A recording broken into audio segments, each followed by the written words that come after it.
I'm Mark. And I'm Josh. And this is Alter Ego Comics TV, episode number 95. We're from the comic book store Alter Ego Comics, located in beautiful downtown Lima, Ohio.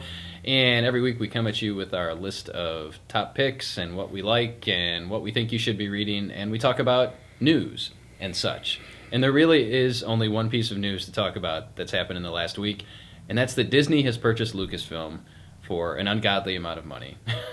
And what the implications of that mean. And it seems like every day someone else raises another point of, you realize this will happen or this won't happen or that. But in addition to Disney buying Lucasfilm, they also announced that they're starting to they're going to be releasing new Star Wars movies starting in 2015. So Star Wars Episode 7 comes out in 2015, I guess. I don't know how you throw that together in the amount of time that they have. And they're going to release a new movie every 2 to 3 years, and 7 is the first of a new trilogy. Thoughts? I like Disney. I like Star Wars. I'm all for it. George has been kind of crazy for the last decade or so maybe putting it in some more stable hands is not a bad idea. I don't know if crazy and stable are right. It's just he was so, what's the word I'm looking for? Possessive of Star Wars that, he wrote the prequels, he directed the prequels, and God love you, George, you're not a director, okay? You directed Star Wars and American Graffiti, and those are really awesome movies. But then something else happened, and I don't know. You were smart to hire other people to direct Empire Strikes Back and Return of the Jedi, and thankfully Steven Spielberg directed the Indiana Jones movies. But you're an idea guy, but you need to step away, which is what he's doing. So the wizards at Disney will hopefully put a sheen back on Star Wars, and really worth looking. If we're talking Episode 7, 8, 9, we're talking the future of Han, Leia, Luke, the original trilogy characters. So what the stories are going to be about, it's anybody's guess at this point. I am cautiously optimistic. I'm a huge Star Wars fan. I don't know anybody that isn't a Star Wars fan, really. I should probably expand my circles and not. Why would you want to be friends with people who aren't Star Wars fans? But I like that the Disney is bringing their power, and I mean, let's talk about Disney's power for a minute. I mean, they bought Marvel a couple of years ago. Now they bought Lucasfilm. They purchased Lucasfilm. They're an unstoppable juggernaut at this point. Apparently they have money to burn, and they're like, who should we buy this week? Who should we buy this year? We got an extra $4 billion lying around. Well, I think they're both good investments, and it's $4.05 billion. Yes. Just so we're clear, the rounding error there was $5 million. We're talking about numbers so large that insane. But I mean, they've done a good job with Marvel thus far. They apparently kept relatively hands off of Whedon and let him make keep your hands off Whedon. Let him make Avengers the way he wanted to. Theoretically, and they've done a good job with that, and they've taken over other licenses. A lesser known and much older acquisition is the Muppets. They made a great Muppet movie last year, largely because they let Jason Segel make a Muppet movie, and he loves Muppets. I mean, I think there's a good track record for them understanding what these properties are about and understanding what makes them appealing. And then they have a long history of working with Star Wars. I mean, Star Tours has been in the theme park since, the 90s, Sure. 80s? Well, they've had the Indiana Jones... Adventure or whatever it's called. Experience. The Indiana Jones Experience. They've been selling, Lucasfilm stuff, toys and games and all that stuff at the Disney theme parks for decades. So this was a logical step, but to me, there is no downside to this for me. Star Wars wasn't really going to go anywhere new and exciting with Lucas and Rick McCallum at the helm. Sorry, guys. Sorry, Rick. But now with Disney calling the shots, who knows? Two things to consider here. First is the comic license. Dark Horse has the comic book license for Star Wars comics, and it's unknown at this point whether the comic license will go to Marvel when that expires. And it expires, I think, soon, like within the next year or two. So Star Wars comics could end up back at Marvel Comics, which is where they started back in 1977. But Dark Horse has done some amazing things with the Star Wars comics. So Disney may, again, leave that alone and say, you know what, Dark Horse, you've done an awesome job over the last 10 years or so with the Star Wars license. We're going to let you get, it's been more than 10 years, but we're going to leave you alone. Or they may boom them. Yeah, yes. Or was that boom, you're publishing what? No, not so much anymore. It probably makes sense to bring the Star Wars comics under the Marvel Publishing banner, but who knows. The other thing, and I don't know if you read this, but I literally just read this before we started shooting, but there's a rumor floating around out there that Damon Lindelof has already submitted a story for Star Wars Episode 7 to be directed by Brad Bird. That the director of The Incredibles and the live-action Mission Impossible Ghost Protocol will be directing. This is, some people have been digging around as far as what screenplays have sold and who's working with what, and they're connecting the dots, and it looks like there may be a project already there just waiting for this announcement to be made. So, well, they would almost have to be. I mean, if they keep the traditional Star Wars timetable, it takes 3 years to shoot, edit, and produce a movie. So, if they're going to make 2015, it'll be interesting to follow that and see if that actually comes to fruition. That Lindelof and Bird are involved, but pretty much, I would say every Hollywood top director at this point and writer in their 40s, in their mid 30s and older, are probably interested in being involved in directing and working on the next Star Wars movies. So, I would imagine, it's going to be it's an interesting time. So Disney, look out for my submission this week. More importantly, we both need to see Muppet Babies on DVD now. Yes, I need it badly. You've got Disney and Marvel and Lucasfilm all under the same umbrella. Make it happen, Disney. We need Muppet Babies on DVD. There's a generation that doesn't know what a Muppet is. You need to fix that. You have the power. You have the technology. Anyway, so what are your thoughts on Disney purchasing Lucasfilm? Leave those below. Give us a call. Send us an email.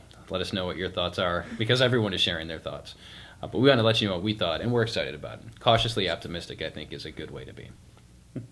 But let's dive into last week's picks. We'll start things off with Aquaman number 13 by Jeff Johns and Ivan Reis. And this is the climax of the Black Manta storyline. Black Manta has been taking out members of Aquaman's team of the Others while trying to obtain some Atlantean artifacts, and we find out who he's working for in this issue, and we get kind of some nice resolution of this storyline and a setup for, I think it's the Throne of Atlantis is the next storyline that's going to be an Aquaman, but also involve the Justice League of America. And for me, Reese's artwork is always top-notch, and actually he's going to be moving over to Justice League of America with Jeff Johns, starting with issue number 16, I believe. But the writing in here was really solid. I thought there were some good character moments for Aquaman and Mira. It kept the story moving, and we haven't had a lot of character development for Aquaman over the last few issues. We had a really strong first arc, and then this arc has been kind of meandering a little bit, but I think Johns brings it back together with issue number 13. And if you're an Aquaman fan, if you're looking for I guess some strong Aquaman character moments, this is a good issue to check out. And as I said, it leads into the Throne of Atlantis storyline, which will be coming very soon. Also out last week, AVX Consequences number 4. This is the weekly series that follows the fallout of the AVX crossover, written by Kieran Gillen with art by Mark Brooks, not Max Brooks. He writes zombie novels. And in the tradition of the previous issues, it's really good. I'm very happy with the way Gillen is treating Cyclops and the other characters, their interactions. You see the different relationships he has as different people go to prison to visit him for whatever reasons. And we're kind of, at this point, we're catching up with some other members of the Extinction team, some of the other Phoenix Five. If you've seen the cover, we've got Namor in this issue. And Namor is kind of a great character. A lot of people love to hate him because he's been all over the map so many times. He's a villain, he's a hero, he's a crazy homeless guy. And he's characterized so many different ways over the years. And I really like Gillen's kind of light touch on him. It makes him seem, it's true to what he's been in the past, but it also gives you an interesting character depth. As well as Colossus and Magique. We've got some Magneto in here, and it's just really good. It manages to make, a lot of times when we have the end of a crossover, the fallout becomes sort of an immediate thing. It happens, and then everything's different. One issue, Norman Osborn shoots a rocket into some Skrull chick's head, and the next issue, every Marvel book has him as Tommy Lee Jones running the world. It's nice to have this transition to segue to see, how we get from the end of AVX to the start of Marvel Now with these characters. And I really enjoy it. If you're a Cyclops fan, if you want to know what happened after AVX, this is absolutely what you should be reading. Yeah, and I've said before, I'm very pleasantly surprised by this series. The weekly Marvel series are really hit or miss, more miss than hit for me. But we needed to see this story, and I don't know where it would have been told, whether it was in X-Men, whether it was in Avengers. It needed its own thing, and Gillen is doing an amazing job with Cyclops and with the characters, and showing us what happens next with that core group of people. Ultimate Comics Spider-Man number 16.1 by Brian Michael Bendis and David Marquez. First off, Marvel, the point thing is done. Do away with the point ones, with the Marvel Now point this, point that. No one likes them. Retailers don't like the point one issues. Fans don't like to see a number point one. Just make it a number, please. I hope that goes away very soon. Having said that, this was a great issue. It doesn't need a point anything after it, but it's very good. I'm glad to see Marquez back on artwork. Really love his art. And this is actually kind of a good... It does what it's supposed to as a point one issue. They're supposed to be jumping on points, easy entry points for new readers, and this one does the trick. You get kind of a little bit of backstory, or actually get a decent amount of backstory on Miles Morales and how he becomes Spider-Man. The Ultimate version of Betty Brant is writing an article, and she's trying to do an expose on who the Ultimate Spider-Man is and what his connection to the Prowler is, who I don't feel like I need to put out a spoiler warning, but I will. Plug your ears if you don't want to hear something spoiler-filled. The Prowler was Miles' uncle, who was a very bad man. He ends up dead, and it looks like it's at the hands of Spider-Man, but it's not. His suit had a malfunction, and he died. But it's really solid. I can't really say enough good things about Ultimate Comics Spider-Man. It works on so many levels.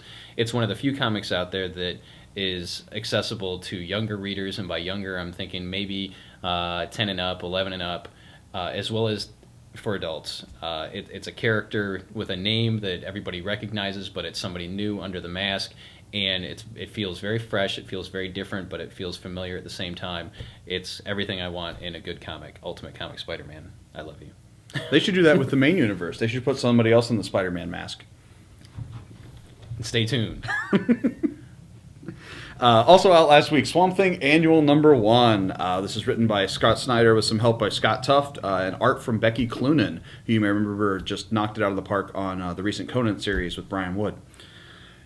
Swamp Thing is really great. Swamp Thing is still stuck, maybe not stuck, but Swamp Thing is still part of the giant Rot World crossover with Animal Man. That's going to be going in both titles for the foreseeable future.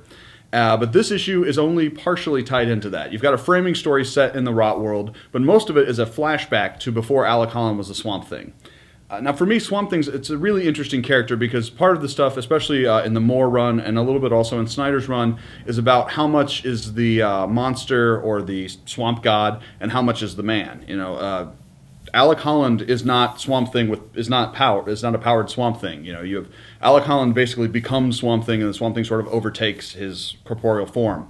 But he still has some of the memories, and it's very interesting, and that's what we're getting into here. We're seeing Holland long before his first encounter with the Green. The Arcanes are involved, Abby and Anton, and it's really good character stuff. It's pretty, it's poignant, and I think it's a good counterpoint to what's going on in Rot World, and it also helps motivate the character further in the Rot World story. So Swamp Thing Annual is exactly what annuals are for. It's a story that doesn't have to be told, but accentuates what's going on in the main book. Good work. Everyone. Finally, Wolverine and the X-Men #19 by Jason Aaron and Nick Bradshaw. I will tell you that all three of the staff members that get to pick picks had this in their top 3. So that should tell you something. Wolverine and the X-Men is awesome. It is hands down my favorite X-Men book. Everyone should be reading it. It's so much fun. It's great to look at. It's great to read. This issue does a nice job of wrapping up not necessarily wrapping up, but we see some resolution to some previous plot threads while having some hints dropped as to where we're going in the future. But this is the only book this week where you will find Deadpool, Blade, Puck, Sasquatch, Wolverine, Beast, Kitty Pryde, Hellstrom, Deathlock, and a bunch of other characters. This book, more than any other, has the most Marvel characters in it of any book on the stands this week. It's got great artwork by Nick Bradshaw, who is very much Art Adams influenced, and I love me some Art Adams.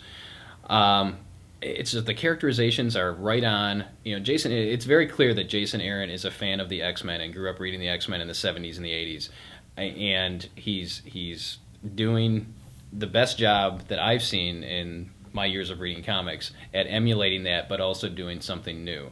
So, as I mentioned with Ultimate Comics Spider-Man, there's something there for longtime fans, but for new fans too. It's the same way with Wolverine and the X-Men. If you have any love for the X-Men, you will love this book.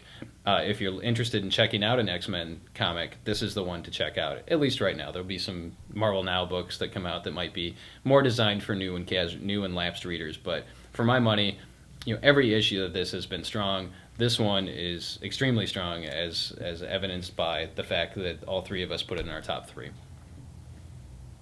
Any thoughts?